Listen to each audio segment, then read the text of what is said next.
Hey everybody, welcome back to another lovely episode of the Over Sharon Show. Back again with Sharon and myself, and we have a virtual cornucopia of topics that we're going to talk about today, but they all relate to each other, as does everything in this realm. Could it be? Hey Sharon, how you doing? Good. How are you? Oh, I'm doing great. Love the hat. Yeah, allegedly. I gotta say, I'm getting some really good response from this hat, even though it is something that's like Owen Benjamin swag. A lot of people that don't even know who he is, that I see are like, allegedly, I love that hat. And I'm like, yeah. So it's You it's you know good. you love that hat. It pairs well. I'll just say it pairs well with a smiling face. When you walk into a place where Oh, there's not so many faces being shown, I'll just say absolutely. it that way. And I'm like, hi. And they're like, it's a giant man with a smile and hair and an allegedly hat. I guess I just alone. You probably shouldn't talk to that guy if I'm gonna try to tell him to do something. Anyway, so what are we Yeah. talking about today, Sharon? Well, there's this concept that I think is going on in lots of people's heads right now, at least in the circle of friends that we have. Um, we're starting to look at different ways of looking at our life and how we live this life. And some people are starting to wonder, is life linear? Is it cyclical? Um, some people are wondering, you know, if the creator exists, if God is good, then why is there, why this and why that? Those kinds of questions.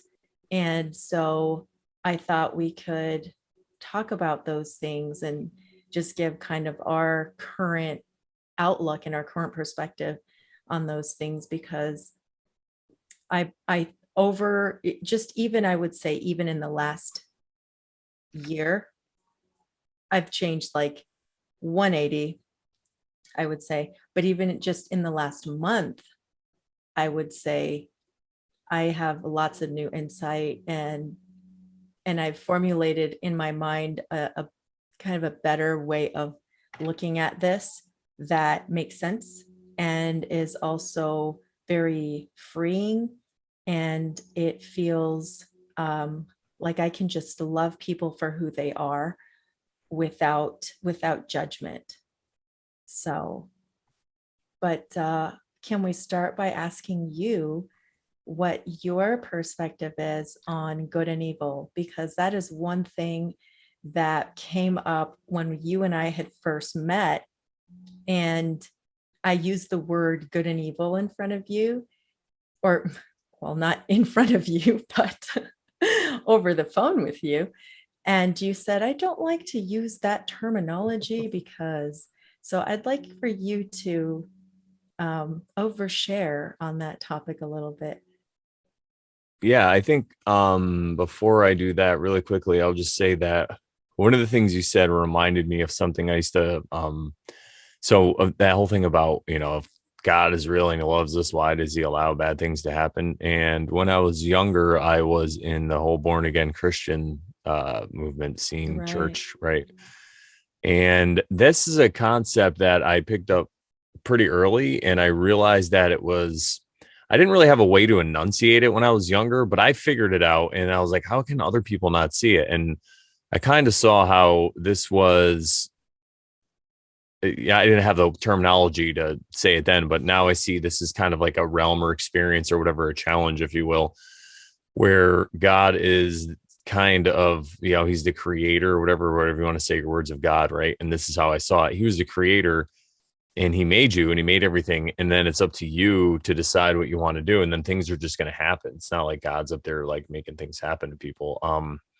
That's how I kind of saw it. And I was like, well, you can look to him, and people will be like, well, if there's really a God, why does he let bad things happen? And it's like, well, I don't think he lets things happen or makes them happen. It just is Right. what's happening. Right. And then to bring it to good and evil, that comes in perfectly because if you have that mindset, and the easiest way to break it down for me is I'll just say, if you believe in God, you believe God's perfect and you believe God created everything. And then simply you must come to the logical conclusion that everything is perfect and that it's happening for a reason. And I've been enunciating it recently by saying it's like if somebody throws a rock into a still pond and you get some waves, when you see those waves and it's kind of like trying to run out there and yell at waves to stop being waves. You just kind of got to let them settle down on their own because the action already took place that put those waves into motion. So you might not have been there when the rock was thrown. You might have shown up 2 seconds later and saw all these waves and been like, what's going on? And yelling at all these waves. Well, that's kind of what we're doing when we talk about good and evil and we make judgments on people and when we say people should do this or do that.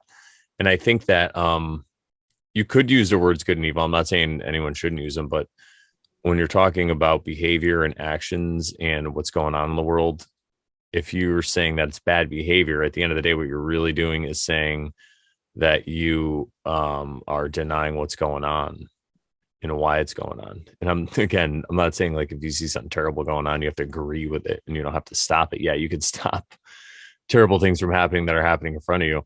What I mean is if you're looking at the whole world and you're like, this is just terrible, everything's so wrong, it's all evil, all these evil people running the world. Well, if it wasn't for an adversary, then there wouldn't be any challenges. A lot of Indeed. people might, we'll talk about this later, but I think it is that adversary that is actually our friend in a lot of ways. And that's really what it comes out to when you're talking about just now loving Wow. people and everyone around you.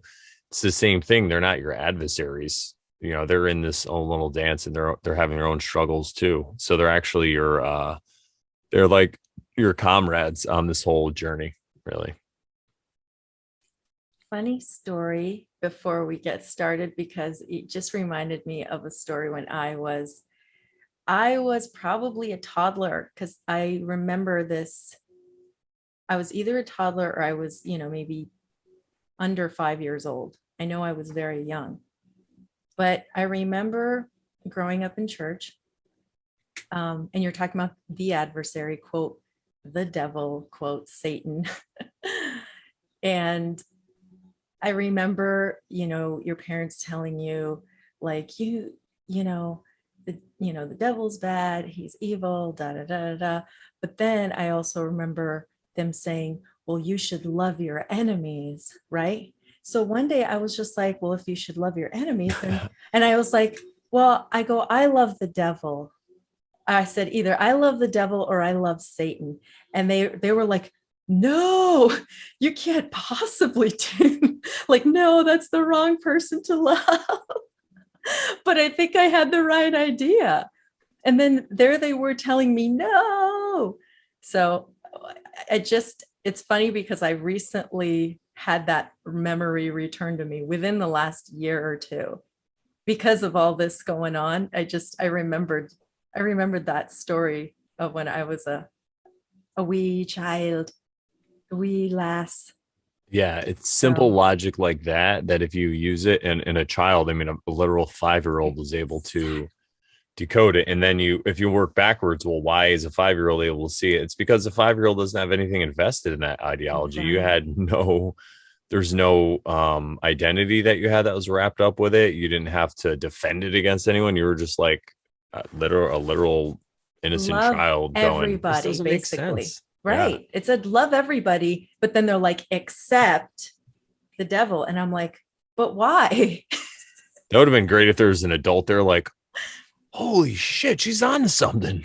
Like, That makes total sense. and they Right. would have started worshiping you. You don't want that either.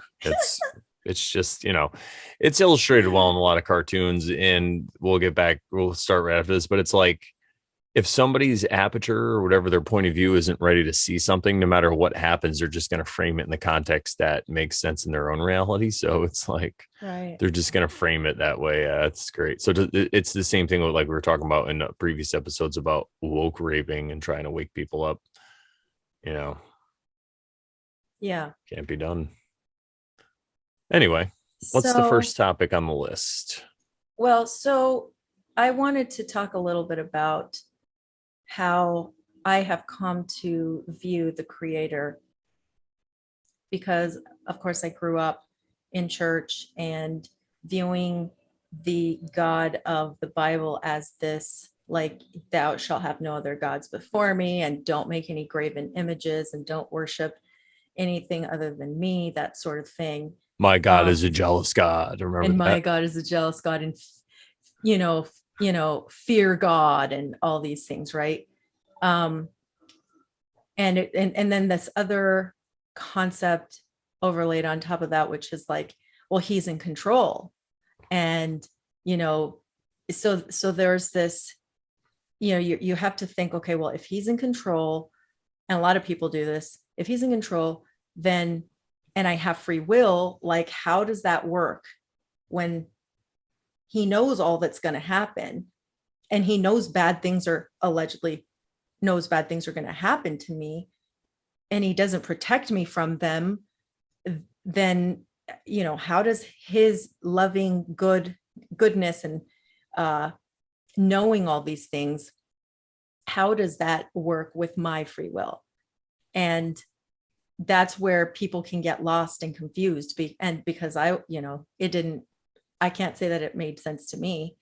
So most recently, I have come to see, and I don't say that I don't believe in God at all, but to me, the concept of the creator, I see it more as, yes, there is a creator, because I don't think we made ourselves out of nothing.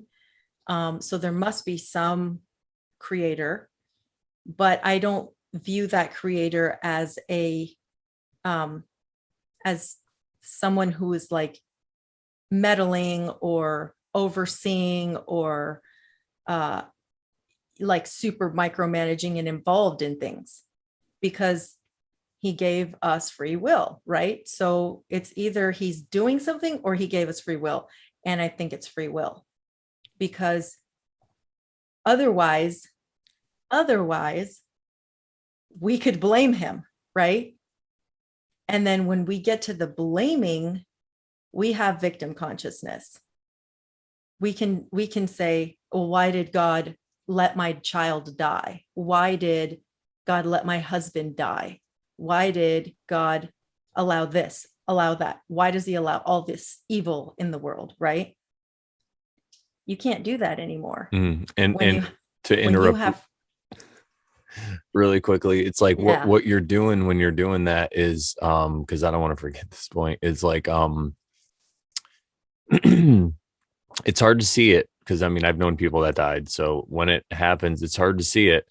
But at the end of the day, what's really going on is you are looking at yourself as the center of the universe. You're saying, well, why does the way I want the world to be not it? Why did this person have to die? I wasn't ready for it. And then if you think of some kind of creator, and if you zoom back, it's like, well, there's a larger thing going on here that you're part of, but you're not the center of it.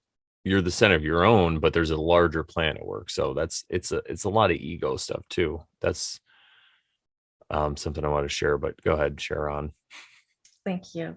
Yeah. So what you said earlier about the rippling effect of, it's karma. I mean, what you talked about in that pond or that lake is, if you throw a pebble or a rock, the ripples will start forming, right? And basically that's just because the ripples start forming, and like you're here and the rock was thrown here and the ripples affect you. That's just life. Someone else's ripple will affect you, but how you respond, how you react is all that really matters. That's how you know if you're going to play the victim or not, because I see everything as happening for a reason. And like you were saying earlier about challenges, if we never have that challenge, then we'll never be able to see the good. We won't ever be able to see how we can overcome a challenge. So to me, it just boils down to don't be the victim. Yeah. That's huge. And to circle back on what I was saying earlier about good and evil, because I don't want it to get twisted. I think there could be definitely actions that you can consider evil. People are doing evil deeds and bad things, but when it comes to actual like evil people, I just think that it's hard to have that argument. But what I will say is, if you're calling somebody evil, then again, you're putting yourself back into victim mode. You're saying that whatever they're doing shouldn't be done. And if you go back to God created everything well in karma, and I actually wrote an article about karma, and I used the analogy of a pond. It's on my lovely blog at morelawsmoreproblems.com. I wrote it years ago, and I just released a new article on there that's pretty new. Whenever this comes out, you'll see it. Check it out. Go to morelawsmoreproblems.com. But this one was about karma, throwing it in there, and like you don't really know what's going on. So yeah, like you were saying, you have this free will choice. So when these situations present themselves, then it's up to you to decide how you're going to act. Now, if we continue with this analogy of a wave in the water, of like a still pond and the waves are coming, you could this wave's coming at you, so it's up to you how you want to view it. You can ride the wave like a surfer, you can let it drown you and go down. That's really all up to you. And to call like alchemy and hermetics into this, the Kabbalion, and that's a little bit of what I talk about in my latest blog post. It talks about how no one can escape the pendulum swing. The pendulum swing is ever present in our realm. Basically, what they're saying is, so it's kind of like when you're having a good day and then you have a bad day, and sometimes things go your way and sometimes they don't. If you start to align with that natural flow of whatever this existence is, and you realize that's how it goes, there's a way to rise above it. And if you think of the analogy of the pond, you could get in a life raft above it, and it's just about how you're looking at it. Like I said, you could surf those waves, and that's one way you could transmute it. So that's where the alchemy comes in, because you're taking this energy that people are calling negative. Well, it's all just energy, and it's up to you what you want to do with it. And then you could ride that wave, and you could absorb it. And if you absorb it and you help like suck it in and like transmute it out as comedy or whatever, say you laugh about it, or you make some art or whatever you do, or you however you want to express it in a healthy way. There you go again with these labels. However you want to express it in a way that helps you deal with it in the best way. There we go. So that's a way to absorb it, and that's a way to clean up karma that's out there. And then once you start to do that, you start to align with what they call dharma, which is more about your path. And I always feel like everyone is on their path no matter what. It's just, you're on a path. But when you start to walk it in a more positive way, in a way just aligned with natural law and nature and stuff like that, you are absorbing this. And then you can, people say allegedly you get to a point where you're not even creating karma anymore. You're just on your dharma. And then you're actually helping to erase the karma in the world at some point. Yeah. So what are your thoughts about when people say, is time linear or cyclical? What are your thoughts on that? Or, I mean, let's just say it's time linear or not. What is it if it's not linear? I think that the only thing we could perceive as humans with our limited existence and the knowledge that we have is that we perceive it as linear, like all in a sequential order. But I think that somehow it either all happened before or it's all happening at once, and we just can't see it that way. Because if you zoom out far enough, technically, I guess it all has to be happening at once from certain perspectives. Because if you're some kind of being that lives outside of time, say you live to be 1,000 or 2,000 or 1,000,000 years old, what's 1,000? If you live to be 1,000,000, what's 1,000 years to you? Now we live to be 100, they say, right? So 1,000 years to us, that's 10 lifetimes. So we can't even imagine. So I think stuff like that. And there's parts of us that realize this, and maybe parts of our subconscious or parts we don't have direct contact with. So that's where you get things like you'll get a feeling about something, an intuitional thing, and then you don't do it, and then, or you do it and something bad happens or something like that. So I think that's what that's related to. And but honestly, we can only deal in the realm we're in, so that's why I think focusing on the present moment is so important, because that's all we know that is really real. The past could be real. I mean, usually it's pretty real, right? But I mean, there's no way to exactly prove it. So, Right. and then the future obviously is just our projections of what we think might happen or could happen, and it's just all false anyway. So, Yeah. what do you think? Very. I don't know how to answer that question myself, just because I don't have all the, I haven't looked into it Mm, much about linear versus anything else. But I can see what you're saying about that's how we perceive it. So that makes sense to me. And about the present moment, um, what you said made me think about um, something recent that brought back, made me think on certain things that have happened to me, for me, whatever, to challenge me to. And this past week, one of my friends' sons passed away, and he was actually murdered. Which, I mean, I've never been a mother, but I can only imagine the heaviness of that feeling. Uh, but my friend, she was very, for for going through such an event, she was very strong, and she just dealt with it really well. I mean, she seems to be dealing with it really well.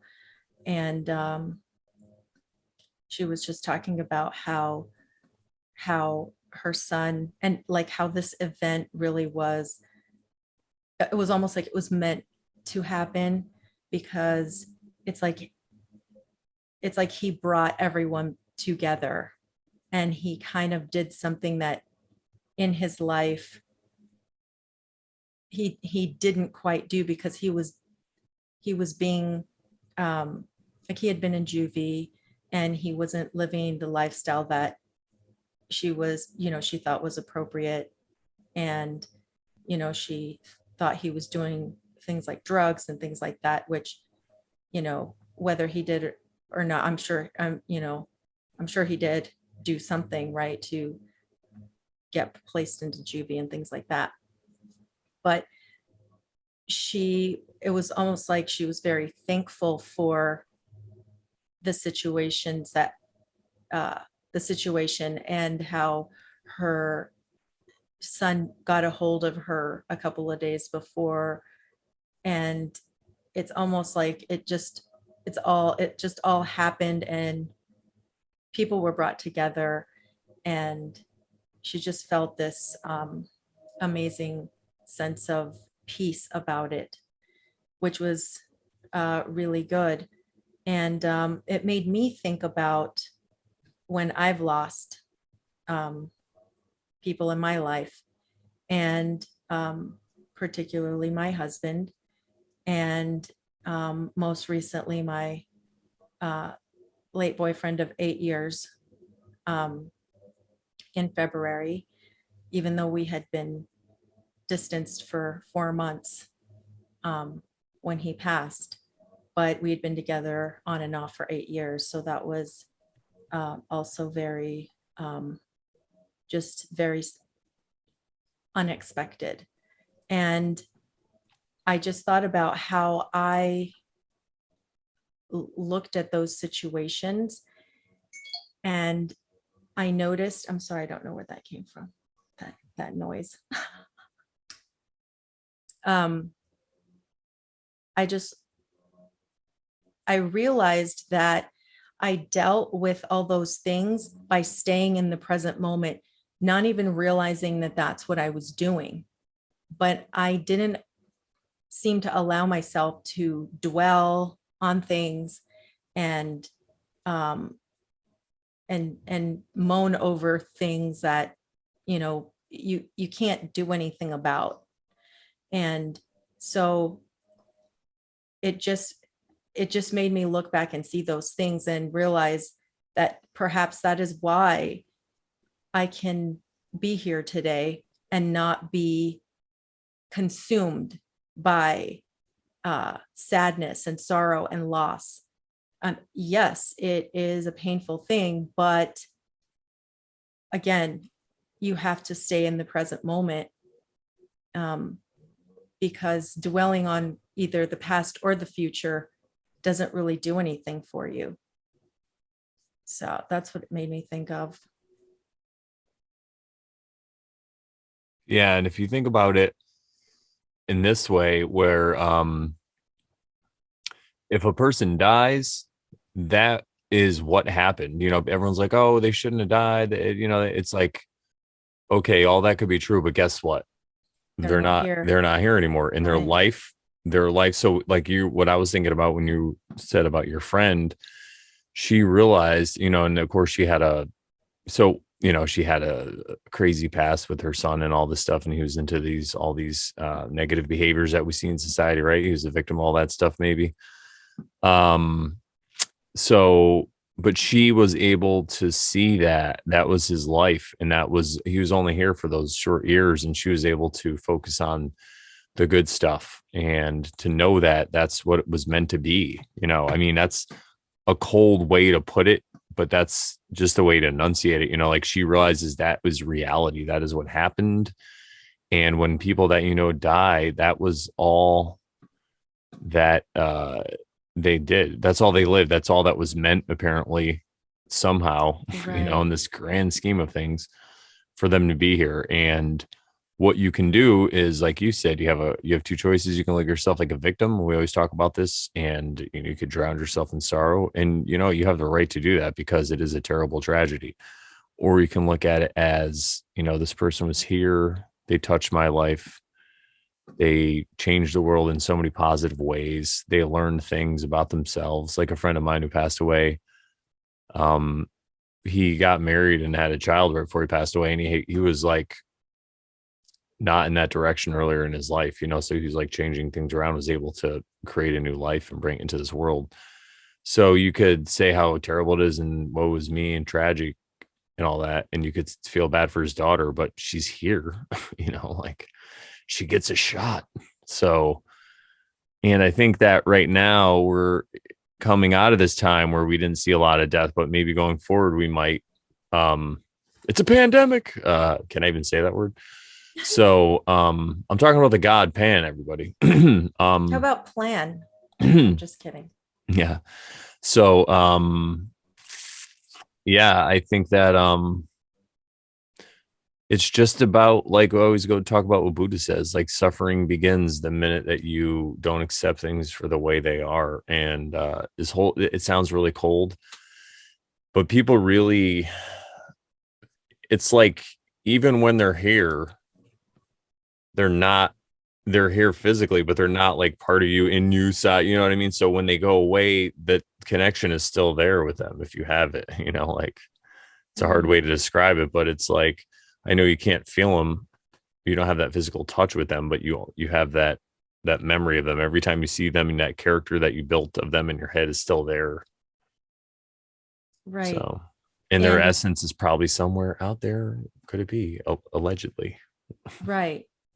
Which would bring us to the next topic. But before that, Woo. I would like to say that Sorry. yes, when you said um, that staying in the present moment, and when you see someone in your life who has passed on and they were very dear to you, um, you know, recognizing that they were here for a reason, and that uh, that was their time. And again, everything is perfect. That is what gives a sense of peace. And that is exactly how I felt when my husband Wesley passed away.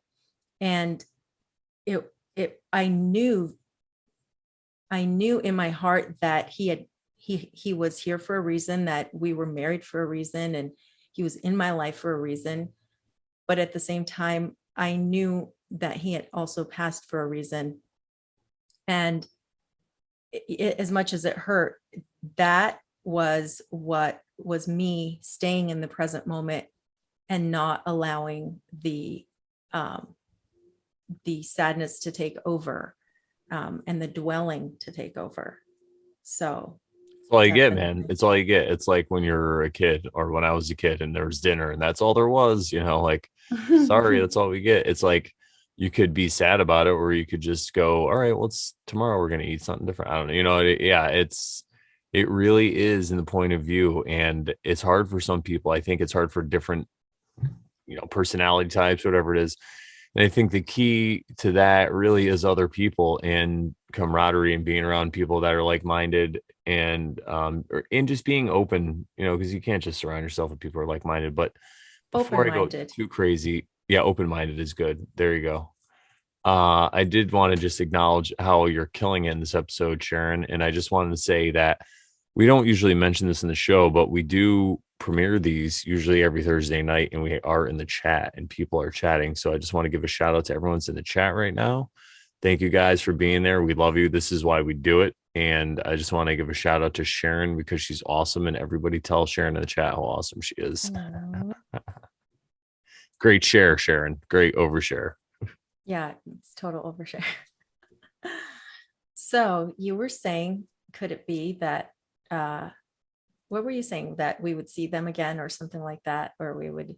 Their essence lives on somehow, I would Yeah, imagine. yeah. So having said that, reincarnation, do we live multiple Oh, lives? this is really interesting because I have a take that is different than most people, but it lines up with it because everything that I like to look at, now these days, it's like my friends want me to go see a movie, and I think eventually I will, but it's hard for me to sit and see a full movie now because I kind of view everything allegorically and I look at it as symbolism and like there's this other message being told. And sometimes it's just like I gotta like take a break to decompress what was going on. It's like the best way for me to explain it. Anyway, so but when people are talking about reincarnation and all this stuff, I have this feeling like it there's a couple ways it could work. And one of the ways is through, if you have children,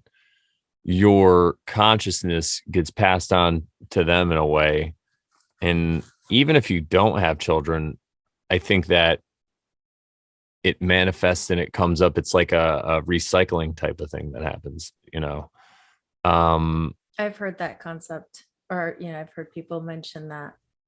and if And you think about it, it's just aspects of ourselves. So if we talk about before how we think there was this great trauma that happened, and then now we're just kind of living it out. And we're trying to fix everything, right? It's like a like we were talking about earlier, waves, and we're just trying to wait for them to get back into like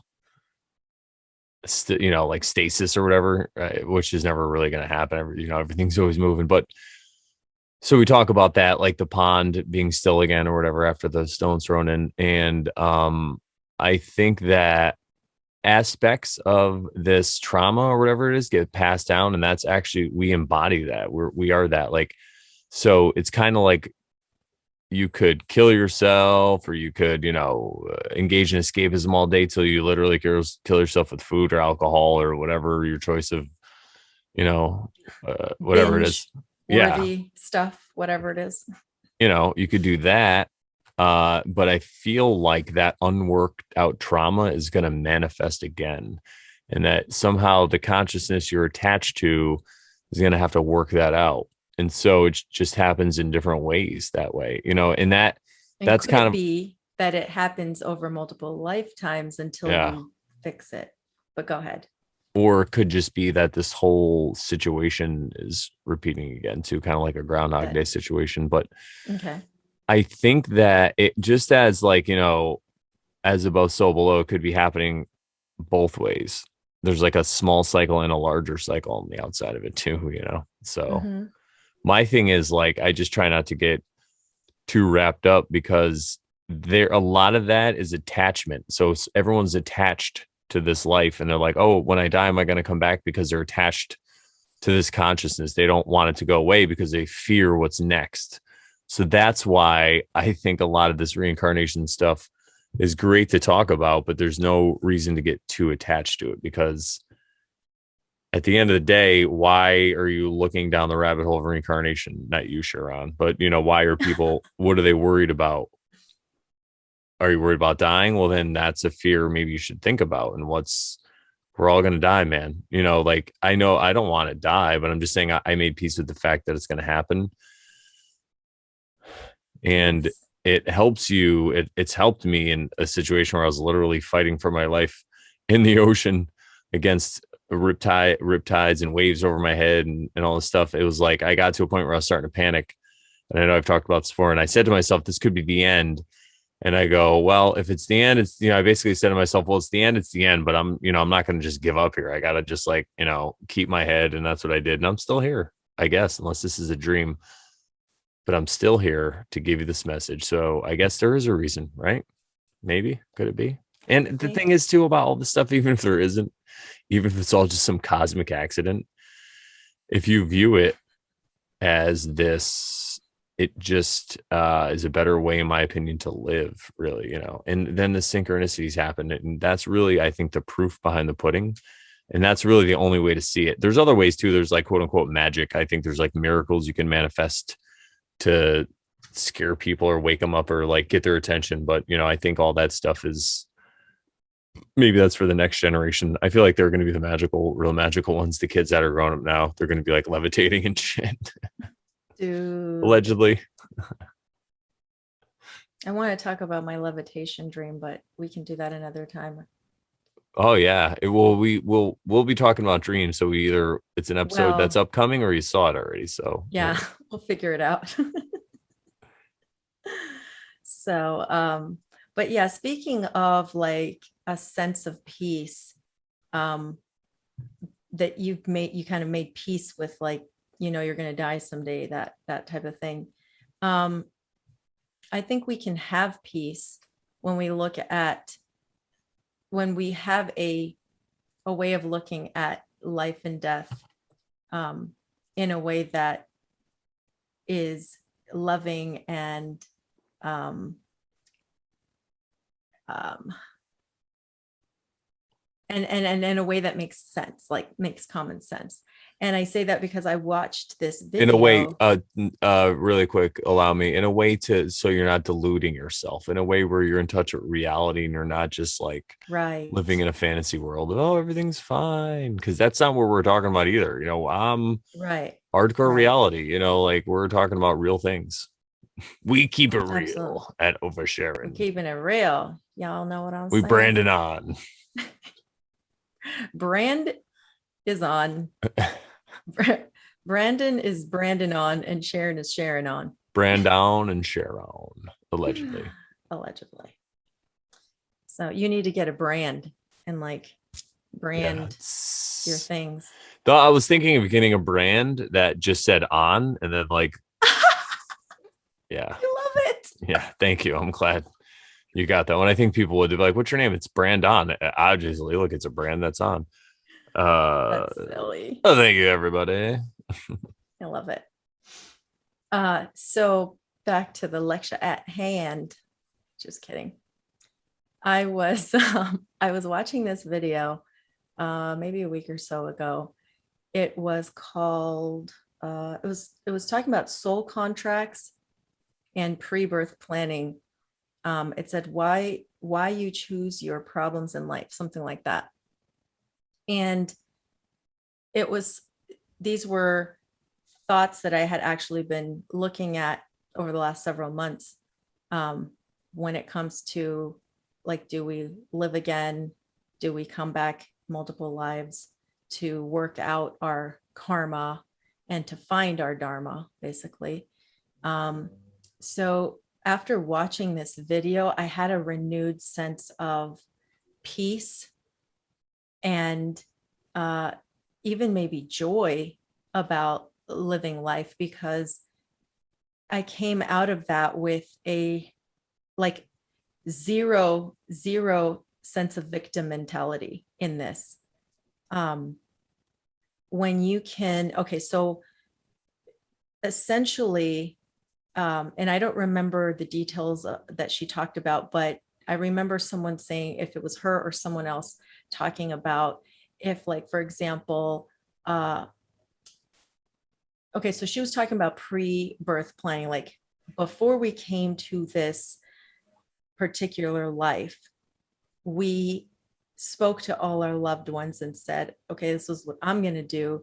And those loved ones agreed that the parts they were going to play in your life, and you agreed to the parts you were going to play in their life. So um, she gave an example of, let's say there's a mother with a disabled child. That woman could look at her life as a victim, or that child, if he can think, can look at himself as a victim. Why was he born that way, right? But if we look at it from a lens, and even if this isn't even true, but if we look at it from the lens of, we all planned this before we got here, and we can say that child, that baby, as a soul, said to the mother, the one that was going to be the mother, I will be that child for you. I will be that disabled child so that you can learn how to love, and you can have patience, and you can have compassion, and you can learn all these things in this lifetime.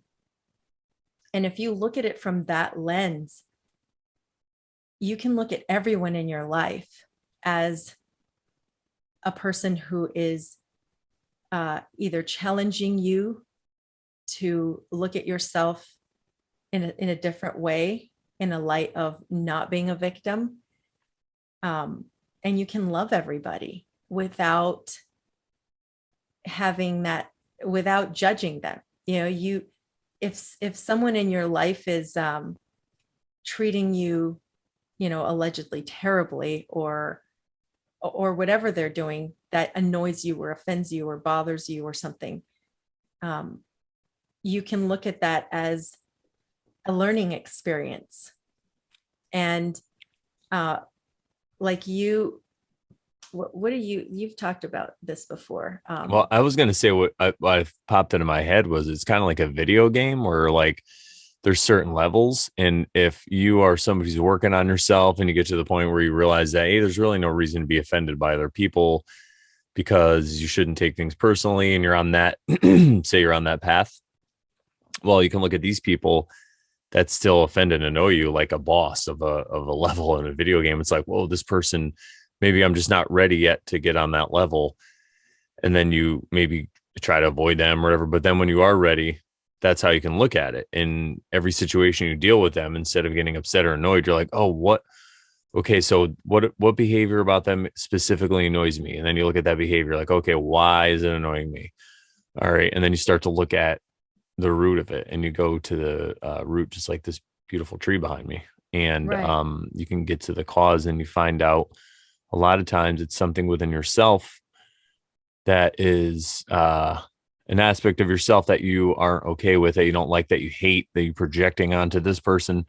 And it doesn't have to be the same thing. They could be doing it worse than you even do it. And it's just that you're like, ugh, it's kind of like if I'm with somebody and they talk a lot, I'm like, ugh. And then I'm with other people and then they talk a lot, because I'm with other people and then I talk a lot. And then I think about that and I'm like, ugh. So it's the same, as above, so below, as within, so without principle.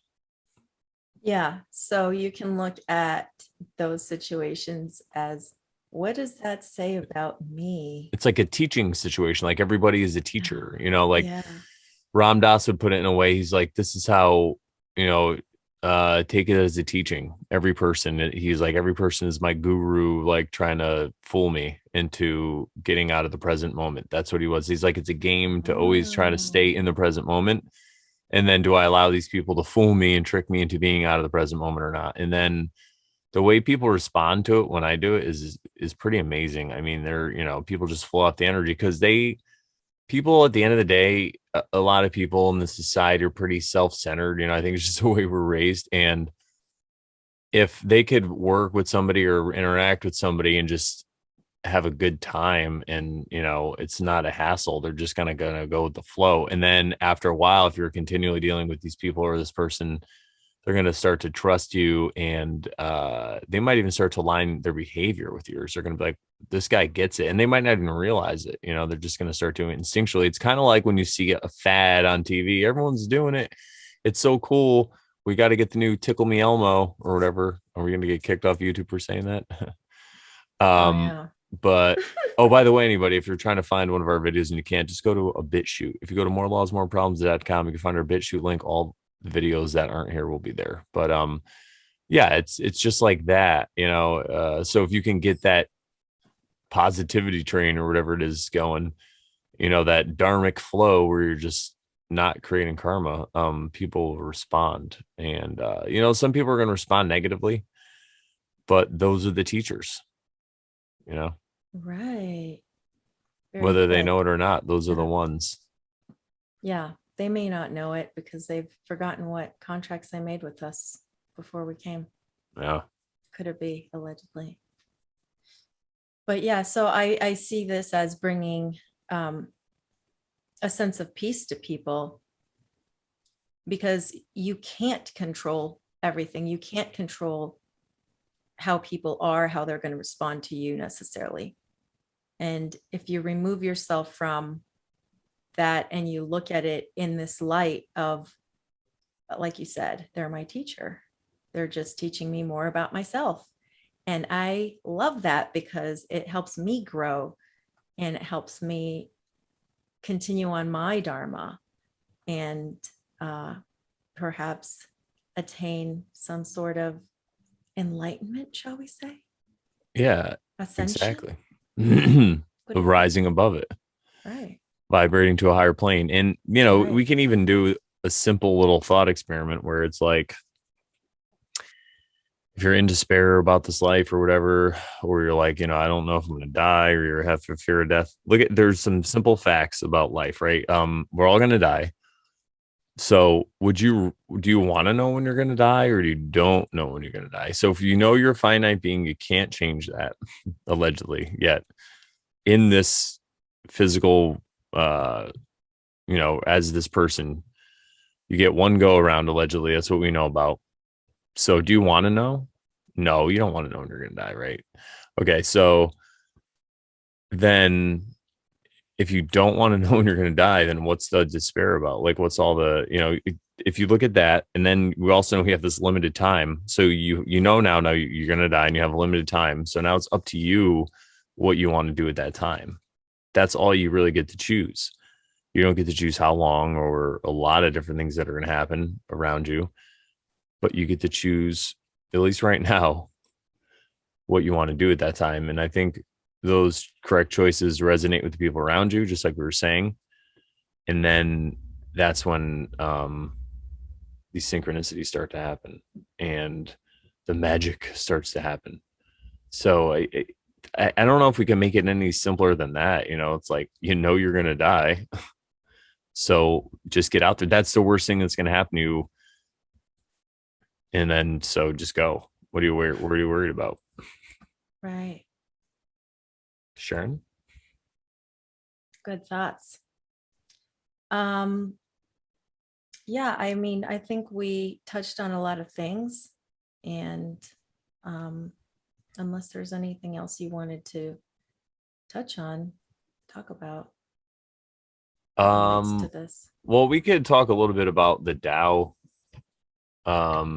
So we can make this a little bit longer. Right. So it's about an hour, because that has a lot to do with it, and it has a lot to do with viewing the world as perfect, right? So Exactly. uh That reminds me, because I yeah. did want to bring this up and I forgot. So thanks for the reminder.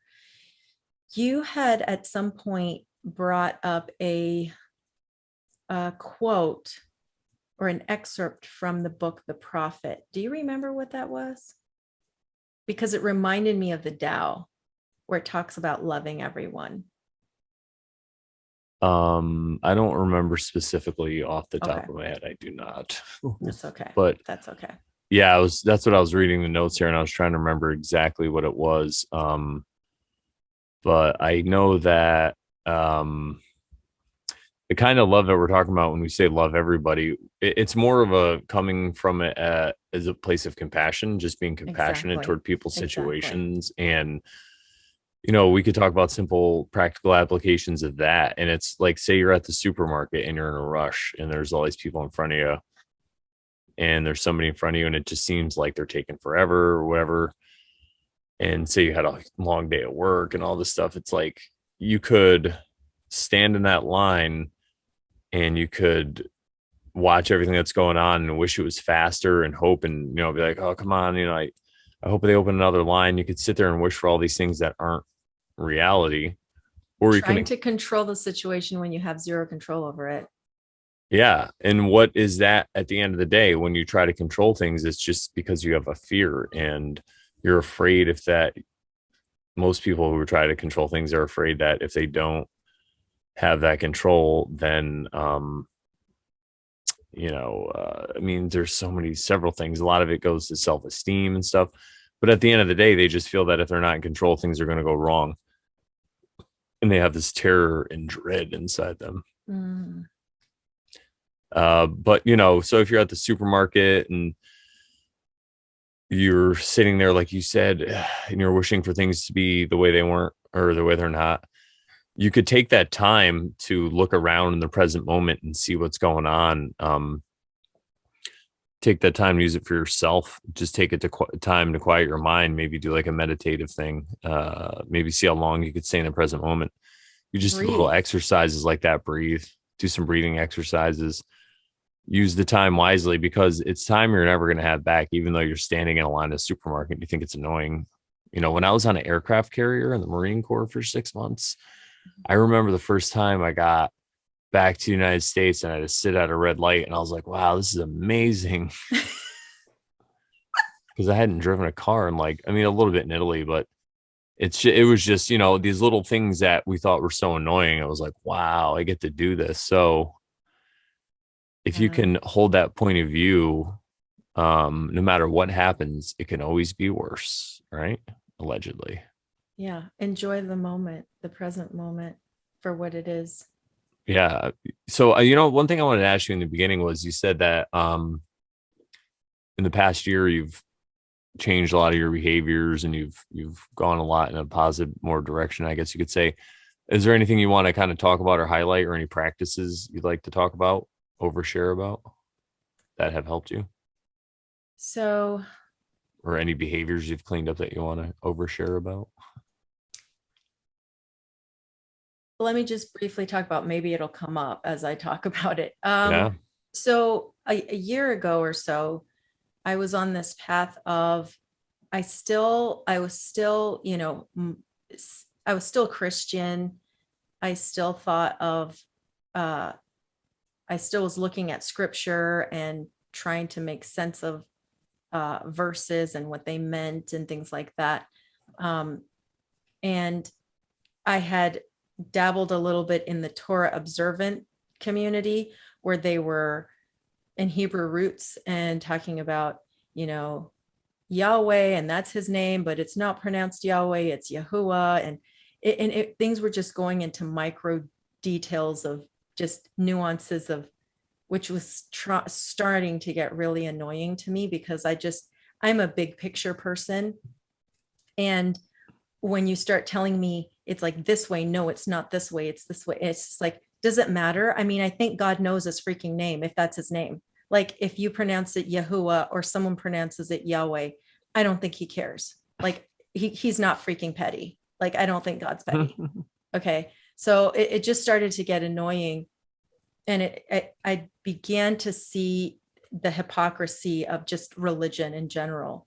So it was I was beginning to kind of step away from religion.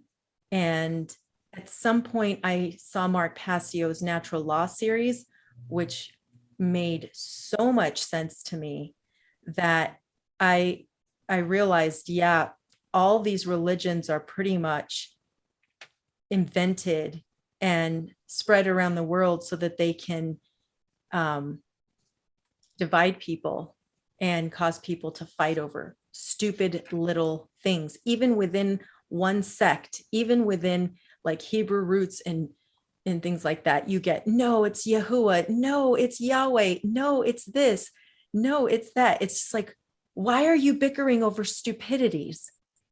Right. So I went from like seeing all that because I was actually observing it. Um, I don't, I wasn't trying to participate much in like whether it was pronounced one way or another. Maybe I did at some point, but I wanted to understand and comprehend. So I was doing all the studying and researching, but it was just starting to become overwhelming and annoying and taking me away from studying what would actually be more helpful, which is looking within, right? Um, so I went through that whole kind of stage. And at some point this past year, I came across your videos. Um, One of the videos I came across, it was through Bertaria Times. And it was through, no, it was a video about, it was with Pasquale Bear, I think, or whatever his name is. I Mm-hmm. think that was the one. It was the unnamed show or something like that, the no name show. Um, but I was like, oh, he's talking about, because it reminded me of like Mark Passio stuff and like sovereignty, which is also something that I had been looking into. So I was like, oh, he's totally talking about my type of stuff. Let me check this out. So I checked that video out. It was really cool. And then I was looking through the rest of your channel, and you were talking about tarot and the Tarot Bowl podcast, and I'm trying to remember what else. I commented on your channel, and then you wrote back, and then we connected on Bertaria, and then we just became friends. We started talking. I started asking you questions about the tarot. We did a tarot episode where I asked you questions. And I mean, basically, that's how I've been learning about all this stuff.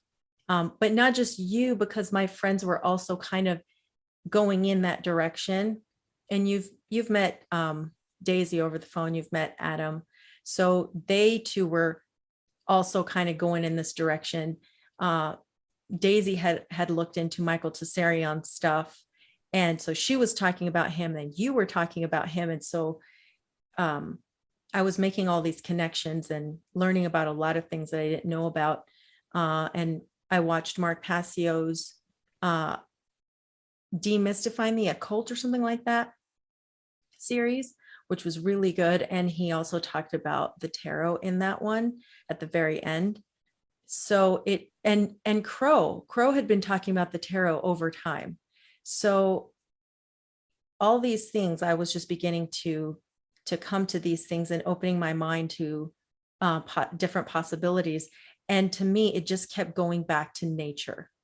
Just like Crow says, there's no lie in nature. So I became, I started to look at life in that, with that lens of like, okay, well, how does that look in nature?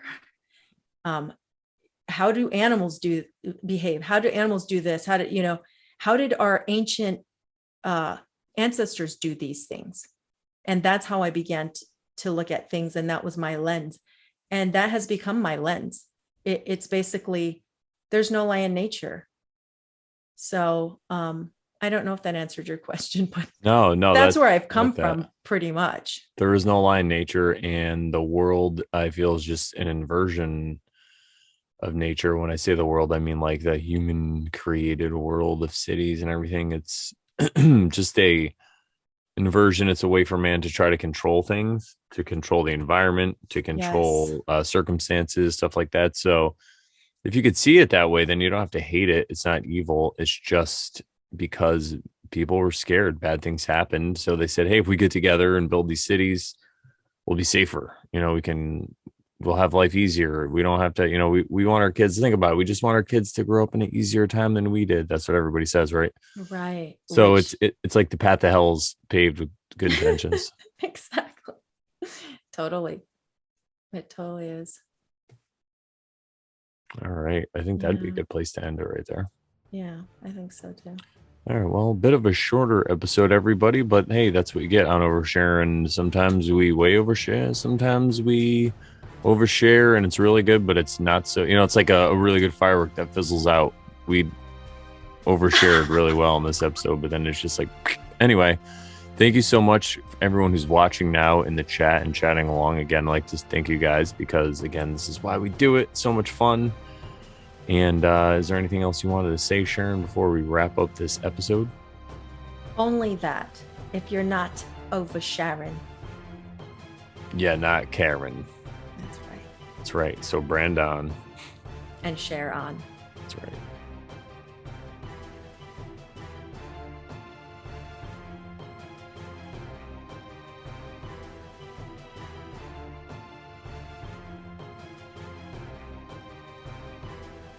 Thanks everybody for listening to the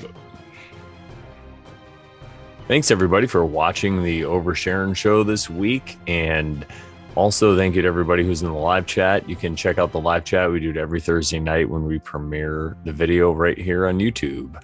So now stay tuned for some clips from next week's show of the Oversharing show, where we actually tie up some ends that we left a little loose from this episode. So here you go. All right, I guess I was wrong. This episode isn't over and there's more to share.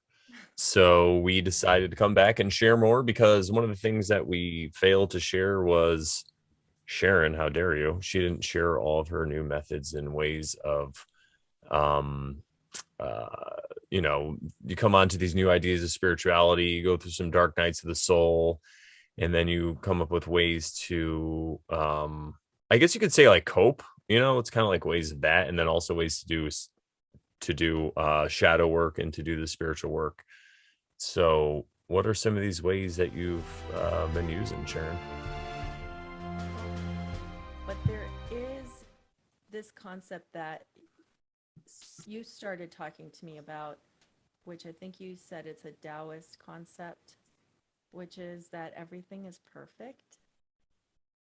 And ever since you told me that and you explained it to me, it gave me I don't know, like a barometer or a meter or some way of like looking at things in life and looking at my reactions and everything. Because, and I think I said this in a previous episode, that it's like a victim mentality thing. Like a victim consciousness or whatever. Like I can't blame other people for how I'm feeling or where I'm at in my life or anything like that. And so when I can view everything as perfect, it's very freeing, and it's very it's freeing, and I can look at other people and just not have to like take their energy And this is something we just talked about recently, because you were dealing with somebody that had sent you some messages and you were like, what do I say to this? Like, this is kind of insulting, but we're friends, but I don't know. I don't want to. And I was saying, that's when I brought up the whole topic of, I learned this in the book, The Four Agreements by Don Juan Miguel. And he talked about how never take anything personally, because if you were inside somebody's head, say if you can, the way you view life is like a movie. So if you can get inside somebody's head and they're sitting down and watching their movie of their life, and you sat next to them and you saw the character that was you in their movie, it wouldn't exactly be anything like you. I mean, it would be like you, it would look like you and have tendencies like you, but it wouldn't be the exact person of you, who you are. You would be like, who the hell is this person? Because nobody knows exactly who you are, because they can't get inside your head. So they just have this representation, this avatar, if you will, of who you really are. And that's who they're communicating with. So at the end of the day, they're really just having a communication with themselves. They're talking to themselves, and they think that they're interacting with you, but they're interacting with this.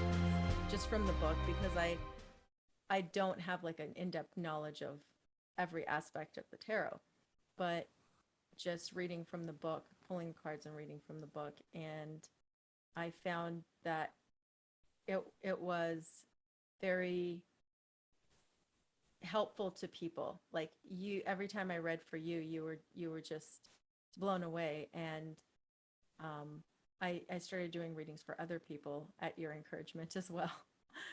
And I'm just, it's like, I'm never surprised, but I am.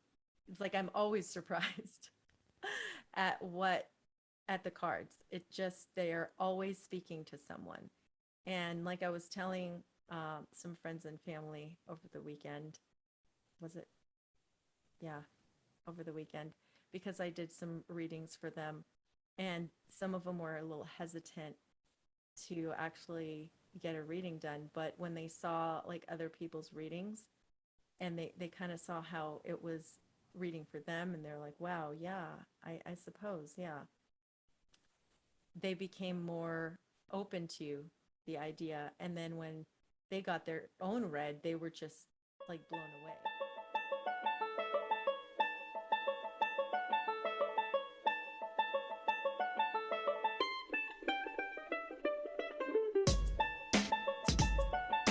Thank you, everybody, for tuning in to another episode of the Over Sharon Show.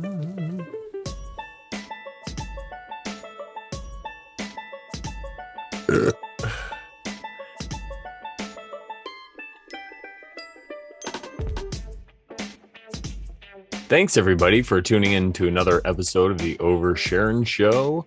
And now stay tuned for clips for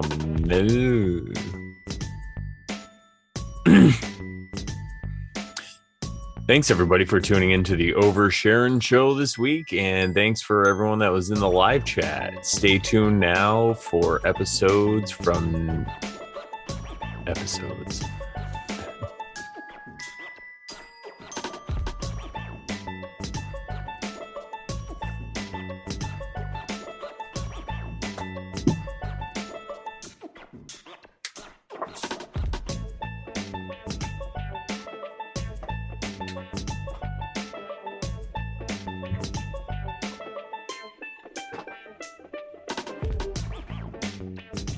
Thanks, everybody, for listening to Thanks, everybody, for watching the Over Sharon Show this week. And also, thank you to everybody who's in the live chat. You can check out the live chat. We do it every Thursday night when we premiere the video right here on YouTube. So now stay tuned for some clips from next week's show, the Over Sharon Show, where we actually tie up some ends that we left a little loose from this episode. So here you go.